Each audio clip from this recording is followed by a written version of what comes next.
Destination Ski vous est présentée par Tour Altitude, une division de Tour Chanteclair. La garantie d'un voyage réussi. Par Tempo, l'abri d'auto, le vrai.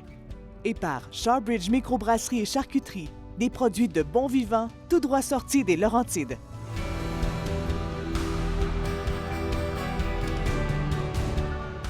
Je suis tellement content de faire une émission ici à Tremblant, une station mythique. Vous me direz qu'elle n'a pas besoin de présentation, alors c'est pour ça que j'ai décidé de demander à quelques-uns de mes bons amis de vous la faire redécouvrir. Ils ont choisi d'y vivre et d'y travailler parce qu'ils sont des passionnés de la montagne et de cette belle région des Laurentides.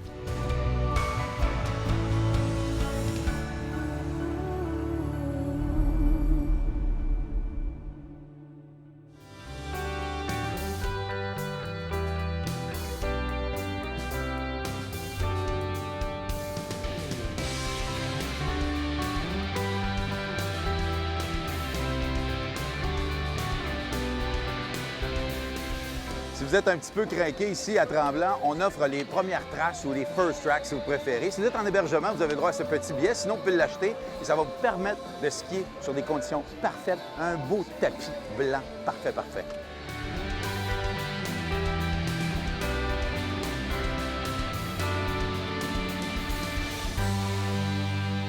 Je vous avais dit en début d'émission que j'allais rencontrer des vieux chums ici. Pas parce qu'il est vieux et qu'il a une barbe blanche, là, mais Donald Lacasse, ça fait longtemps que tu es ici, toi. Ça fait quand même un petit bout de temps, là, déjà ma 15e saison comme directeur de l'école. Ouais. Puis je comptais ça ce matin, ça fait déjà 35 ans que je suis impliqué dans l'enseignement du ski sur la montagne. Incroyable. Donald a été un des premiers à faire des conseils de glisse dans l'émission. Et puis là, on se retrouve ici aujourd'hui. Je suis content de revenir ici à Tremblant parce que c'est une montagne qui a tellement à offrir. Puis il y a peut-être des gens au Québec qui ne reconnaissent pas encore vraiment. Puis je pense qu'aujourd'hui, tu vas nous présenter des beaux petits coins. Ben oui, je pense qu'on va aller se promener. Il y a toujours des petits secrets bien cachés. Puis tu sais, Tremblant comme destination, mais avec le village, puis toutes les activités, c'est vraiment unique au Québec. C'est vraiment une belle chance qu'on a de skier avec toi aujourd'hui, Donald. Alors, je suis prêt. On y va? Si toi, t'es prêt, on enfile nos tout à fait. palettes. Let's go.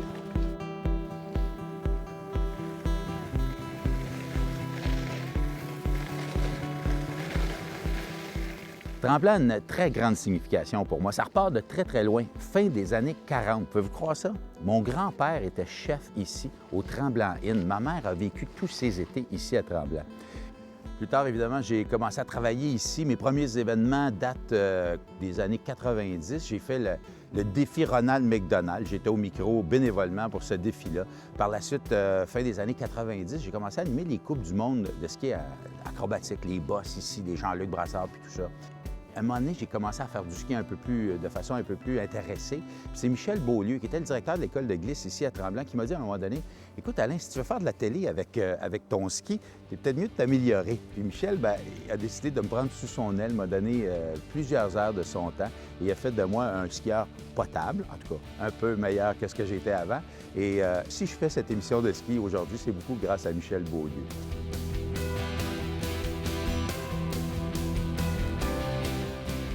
En Europe, on skie beaucoup pour les vues aussi, mais ici à Tremblant, il y a des spots magnifiques. Hein? C'est exactement ce que je voulais apporter. On a quand même 4 versants, puis les 4 versants nous amènent des vues vraiment différentes. Puis on se donne peut-être comme challenge de visiter les 4 versants, puis profiter du panorama qui est devant nous.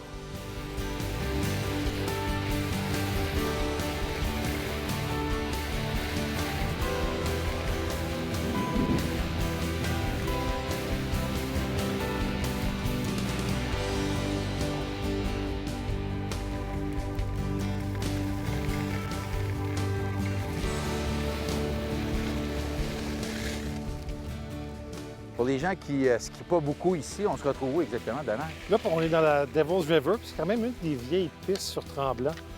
Puis, elle est un petit peu cachée. Ouais. Les conditions sont toujours belles. Puis à cette heure-ci de la journée, on a l'ensoleillement. C'est vraiment magnifique.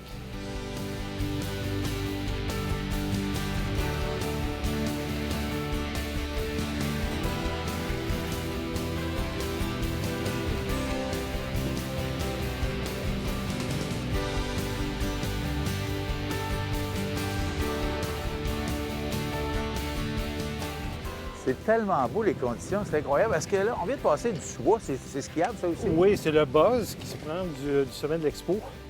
C'est vraiment un beau sous-bois à pic, dégagé. L'Expo, ça, c'est la piste qui, à l'époque, servait pour la Coupe du monde de boss.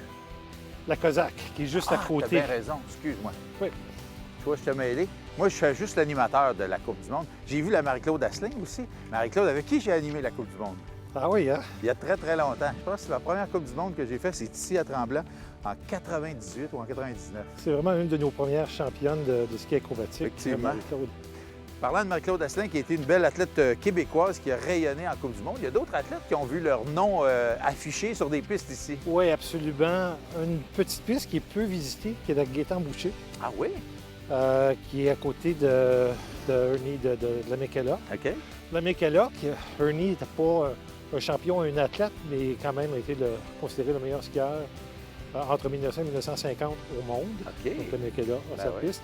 Évidemment, J.C. Anderson, Un gars de la place, Eric Gay, bien qui sûr. ont tous Ouais. leur piste à leur nom, puis c'est définitivement très bien mérité, là. Ben oui. Puis bientôt, peut-être, la Donald Lacasse, qui sait? On est pas loin d'être rendu là.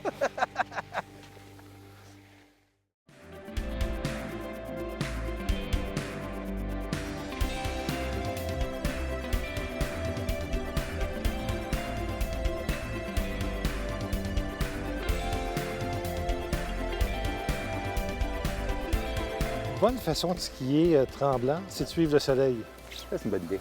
Donc, les premières descentes, on s'en vient au versant nord. Ouais. Le stationnement est quand même tout près de la base, Ben oui. avec tous les services, la fourchette du diable, restauration, boutique, location, évidemment. Évidemment. Puis on peut partir notre journée d'ici, acheter notre billet ici, puis après ça, ben On va aller chercher la deuxième remontée, OK, la chaise expo. l'Expo. Il y a tellement d'activités ici, 12 mois par année à Tremblant, mais en hiver particulièrement. Ça commence toujours avec le gros week-end du 24 heures de Tremblant.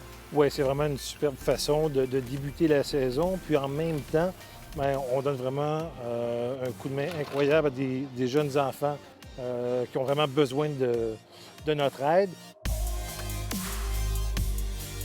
Par la suite, évidemment, il y a une panoplie d'activités qui continuent avec le temps des fêtes.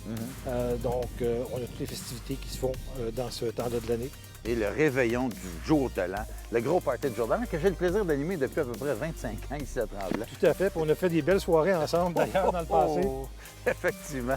Il s'est bu quelques bouteilles de champagne. Parle-moi des activités aussi pour les gens, peut-être les non-skieurs, parce qu'il y en a plein ici. Ouais, pour les gens non-skieurs, évidemment, le Tremblant offre une panoplie d'activités, et ça à l'année. Et je regarde quelques activités là, qui sont de plus en plus populaires, entre autres la randonnée alpine, Ah oui. donc qui est beaucoup plus une marche en montant qu'une descente en ski. Une autre activité là, qui est vraiment en plein essor, c'est le fat bike. Ouais. Donc, on a un réseau de pistes dans la région qui est vraiment formidable. Des pistes, évidemment, qu'on utilise à l'année. Et depuis quelques années, là, c'est vraiment l'hiver en fat bike. Et ces pistes-là sont entretenues tout au long de l'année.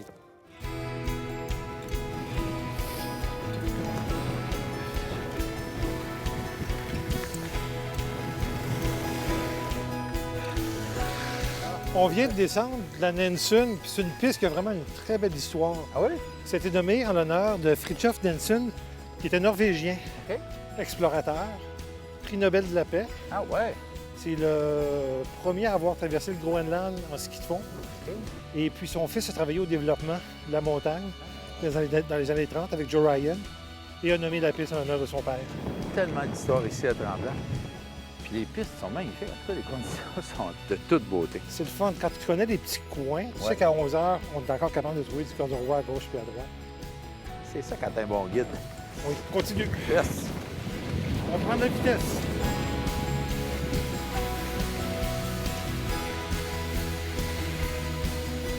C'est un endroit où je suis très, très fier d'être associé parce que depuis 30 ans, il rayonne partout au monde. Puis je pense que j'ai peut-être réussi à aider un petit peu dans ce rayonnement-là. Alors, j'espère que vous viendrez visiter une de mes places préférées au monde.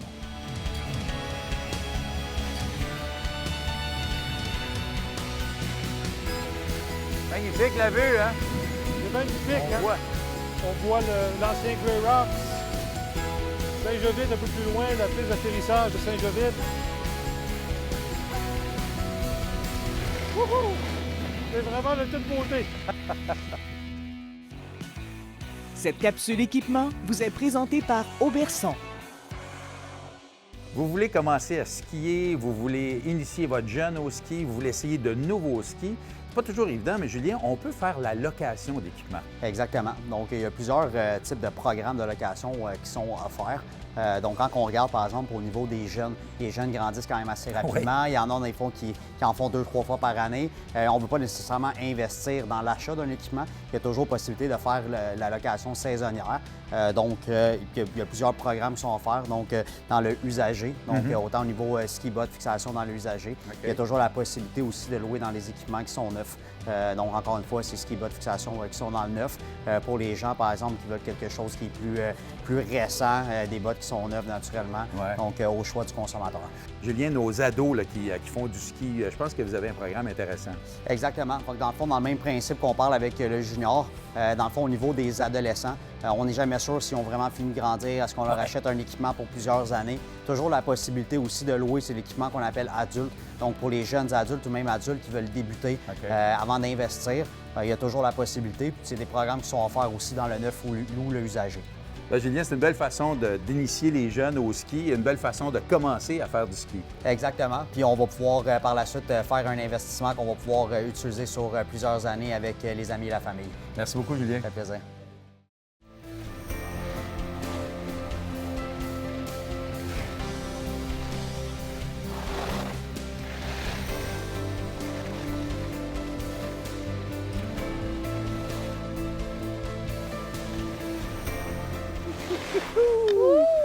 Ah, que c'est beau, que c'est beau, que c'est beau! On est chanceux aujourd'hui, on a une belle journée ensoleillée. Il faut parler des activités ici à Tremblant. Il y a tellement de choses à faire à Tremblant. J'en sais quelque chose. Ben oui, t'en as déjà beaucoup parlé, mais effectivement... Et j'en ai animé quelques-unes de ces activités-là. Et c'est vrai. Il y a, je pense que la particularité de Tremblant, c'est le village au pied des pentes. C'est vraiment une combinaison de l'expérience ski qui est extraordinaire. Mais toute l'effervescence du village. On a un village piétonnier avec tellement d'activités. Il y a des activités pour tous les goûts, là, pour toute la famille. On parle d'un studio créatif, on parle de Brin d'eau, qui est un aquaclub. On parle d'une panoplie d'activités auprès des commerçants. Puis en plus d'une offre de restaurants, mais aussi dans nos activités. Puis là, il faut que j'en parle parce que malgré que c'est sur la montagne, il y a toute l'école de ski. Oui. C'est vraiment important parce que c'est une activité importante dans un séjour quand quelqu'un vient, de découvrir comment le ski peut être amélioré ou juste initié. Puis au niveau des activités, bien, en même temps, c'est le complément, tu vois, les gens ou les familles peuvent en profiter. Une autre activité qu'on trouve bien trippante de notre côté, qu'on appelle la raquette fondue. Oui. Alors, en fin de journée, la dernière remontée, les gens prennent la remontée, font une grande sortie en raquette, vont au refuge, font du fromage, font du chocolat, puis redescendent en raquette à la frontale. C'est magique.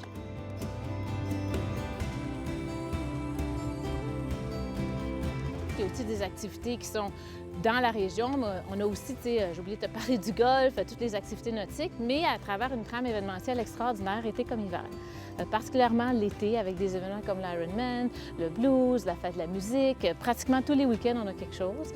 On a autant de clientèle pratiquement l'hiver que l'été, parce que les gens viennent passer du bon temps en hiver, mais aussi pendant la période d'été et les couleurs. Ah là, les couleurs, je t'en ai même pas parlé. Mais c'est tellement beau. C'est-tu beau? Hein? Là, déjà, aujourd'hui, c'est magique, mais les couleurs, c'est extraordinaire. Puis on a beaucoup de clientèle asiatique qui viennent le voir, là, parce que c'est... Tremblant, c'est magique à l'année. À l'année! Encore plus magique quand tu reviens, regarde! Allez, on skie dans le lac. Ouais.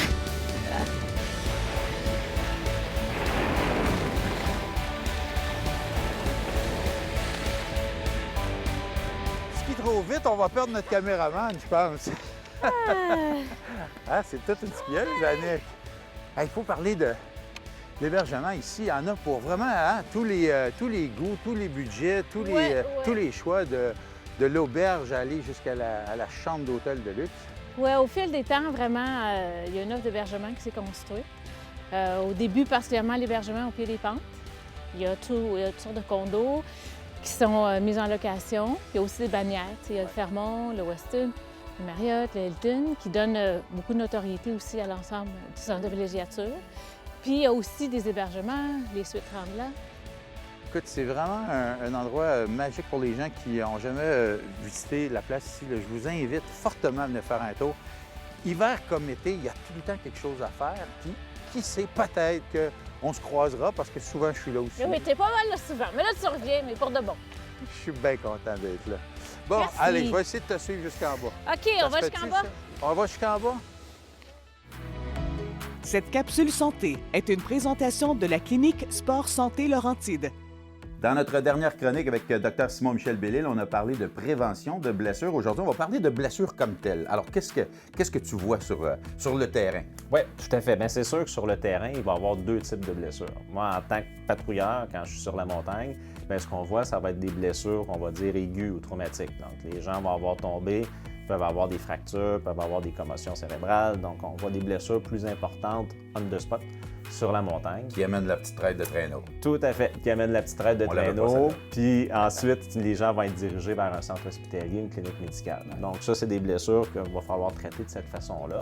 Mais sinon, en tant que chiropraticien, bien moi, ici à mon bureau, ce que je vais voir, bien là, ça va être des blessures. Bien, j'ai mal au genou, j'ai mal dans le bas du dos, j'ai mal au tendon d'Achille. Donc, ça va être ces blessures-là que je vais voir ici. Ça, ces blessures-là, mais souvent, ça va être de l'accumulation. Donc, c'est différentes petites blessures qui vont s'accumuler. Puis des fois, les gens, bien, ils attendent longtemps avant de consulter. Il faut adresser ça rapidement. Là. Il faut, Tout à fait, tout à fait. Donc, quand on a une douleur qui apparaît en ski, on peut laisser passer un 24 heures, voir comment que ça va aller. Si la douleur passe en 24 heures, bien, à ce moment-là, on peut retourner en ski, on y va tranquillement, on fait un petit peu moins d'heures de ski, puis on regarde comment que ça réagit. Tout ça, si ça va bien, pas de problème. Mais s'il y a une douleur qui persiste plus que 2 jours, à ce moment-là, moi, je conseillerais d'aller consulter. Ouais. Donc, consulter, que ce soit un chiropraticien, un physiothérapeute, un médecin en médecine sportive, mais quelqu'un qui s'y connaît en blessures musculo-squelettiques. Donc, d'un, pour évaluer l'étendue des dégâts, puis surtout pour donner des recommandations. Souvent, les gens vont avoir peur, ils vont dire « Ah, il va me dire qu'il faut que j'arrête de skier complètement ». Des fois, pas nécessairement. Il va y avoir des exercices à faire, des traitements qui peuvent être entrepris, des conseils qui vont être donnés, des choses à faire attention. Et ça marche, j'en suis une preuve, parce que moi, je l'ai fait, le programme pour mon genou. J'ai un problème avec un genou, puis ça a vraiment fait en sorte que je peux maintenant skier presque sans douleur et sans aggraver quoi que ce soit. Là. Puis tu n'as pas été obligé d'arrêter de skier non plus. Du tout. Bien, écoute, c'est de judicieux conseils. Merci beaucoup. Merci.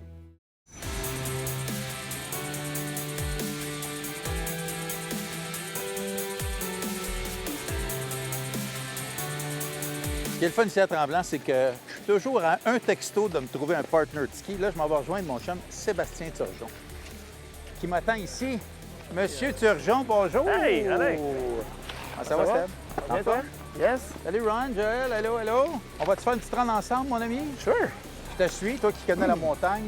On prend-tu une petite beau ballon? Un beau ballon. Tranquille? Sounds like a plan. Ouais.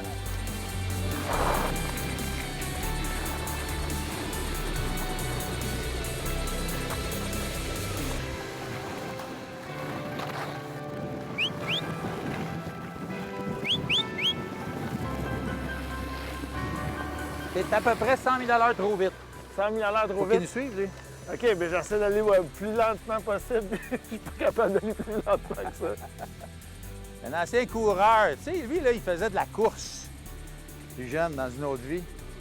T'as fait de la grosse course, toi. Ah oui, oui. Ta sœur est championne du monde et toi, t'as failli être championne du monde aussi. Non. J'ai champion canadien ici à Tremblant. Ah ouais, quand même, hein? Mais tu skis encore comme une machine, même si en vieillissant, les genoux sont moins solides. Oui, c'est ça. Pas facile. Les blessures de guerre nous rattrapent. La vue sur le lac.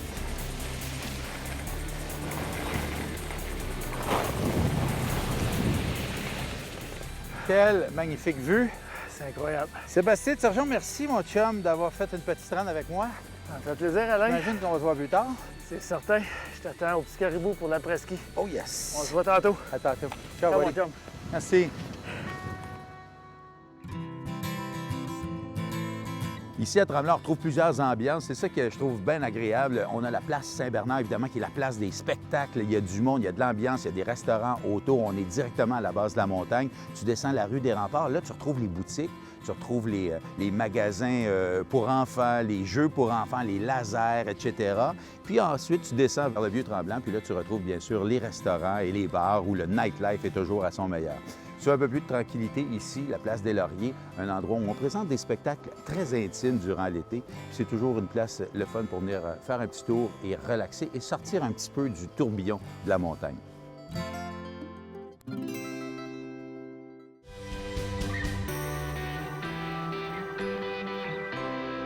Quelle place, le Petit Caribou, c'est légendaire depuis tellement d'années. Ça fait combien d'années que le Caribou est ouvert? Le Petit Caribou est ouvert depuis 1993. Et cette année, on fête notre 25e anniversaire pour la Coupe Caribou. Il faut savoir qu'ici, il y a une tradition qui existe depuis très, très longtemps. J'ai été un des premiers à avoir cette tradition-là. On remettait des dog tags, tu sais, un tag avec le... Puis le mien, il date... As-tu vu l'année? Et regarde le numéro aussi. Numéro 24. Fait que je suis un des premiers à avoir eu mon dog tag ici. Je le garde précieusement depuis toutes ces années parce que c'est une de mes places préférées. Seb, toujours un plaisir, mon chum. Merci, Nous aussi, merci de Alex. t'accueillir. Ça fait plaisir. OK. Évidemment, l'offre de restauration ici à Tremblant est très, très grande. Vous avez le goût de manger une fondue au fromage, des mets californiens ou tout simplement thaïlandais ou un bon burger, tout est possible. Moi, par contre, j'aime ça aller voir mes amis à la Pizzateria.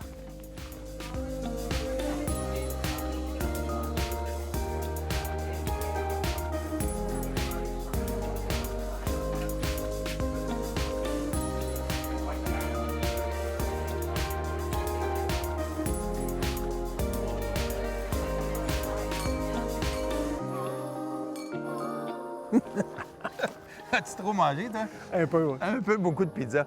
Richard Boisclair, qui est mon chum, un autre de mes amis de Tremblant, mais en fait, on se connaît depuis 30 ans. Richard est propriétaire des Abris Tempo, dont je suis un fier partenaire, et tu es également commanditaire, mais tu es surtout un gars de la place ici. Pourquoi tu es ici à Tremblant? Écoute, Alain, ici, tu as tout. 12 mois par année, tu as la montagne l'hiver, tu as des restos, des bars, tu as tout l'été, c'est le golf, le bateau, c'est le vélo, c'est magnifique. Et il y a aussi le soir, le party un petit peu. Si on veut aller brûler notre pizza, on s'en va où? Au café d'époque, ça part très bien.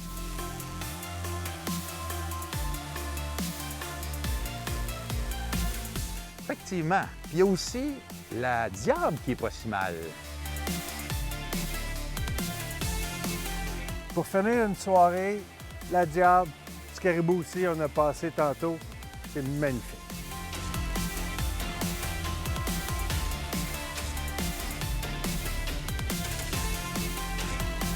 On y va-tu? On va-tu finir ça? Je suis game.